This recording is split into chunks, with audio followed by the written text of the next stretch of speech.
Hi. So yeah, my father is 80 years old and has survived prostate cancer. They Hmm. removed his prostate prior to all this new knowledge about the waiting time, and you can just watch and wait longer with prostate cancer. And he was Mhm. left impotent. And Mhm. that was really challenging for him, still being of a vibrant sexuality at the time in his 60s, so Mm. he openly discussed this loss of it. And to me, as his daughter, it was such a gift to see my father still connecting with intimacy on a new level, growing, enhancing his life, Mm. having girlfriends. He said, "Hey, it's safer sex now. My fingers do things that are a lot safer." He was just very candid and beautifully open, and um, kind of just more playful and spontaneous, and I don't Mm. know, it liberated him in a way that he wasn't so focused on genitalia, I Mm. guess, just to be Mhm. specific, and Yeah. it really opened his world. Um, so that was intriguing. He has a Mm. somewhat steady girlfriend now, and they meet on Fridays and maybe Saturdays, he says, if it lingers over, if she can handle me. He's beautifully candid, delightfully open.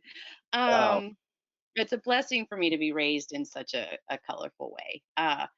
Mhm. Um, but yeah, there's definitely hope out there, definitely ways to still connect, and maybe it's not just one partner. Like my dad said, it's a lot safer for me now. So Uh, God, I leave want with to meet your dad, Jerry. That's awesome. Oh yeah, he's an architect, Nebraska farm boy. Really cool dude. Played rugby until he was in his 60s and has survived a lot. Has a pacemaker now and things like that. But I think also what my father would probably allude to is how healing pleasure is. Healing, pleasurable touches for him. Giving still pleasurable touches to a woman was really cathartic for him, because we gain so much in giving, Wow. and yeah, so for him that was also a fundamental part of it. Yeah. Beautiful.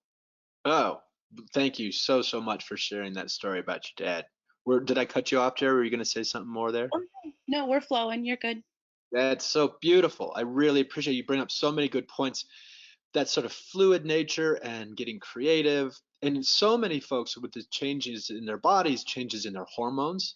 The question before, ADT, androgen deprivation therapy. In other words, with folks with prostate cancer, often what we're doing is taking away their testosterone, which is the chemical of sort of masculine love in some way, masculine sexuality in some way.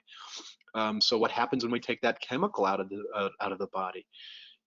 So striking this creative, but what used to turn your dad on or anybody on, may no longer be the thing.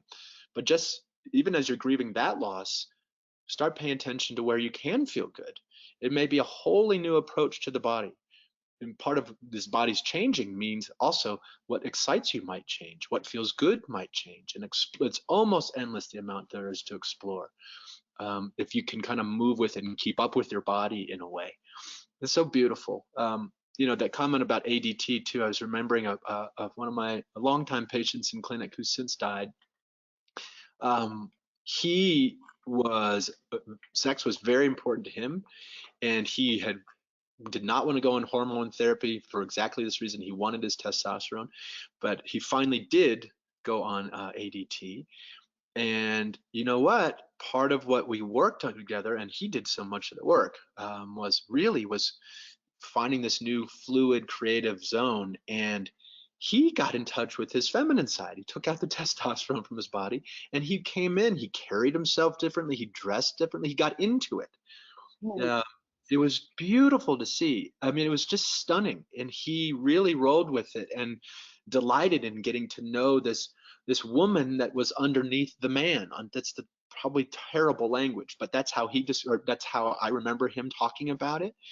And anyway, so even as we're ending or closing out one chapter, doesn't mean there's not some new stuff waiting for us.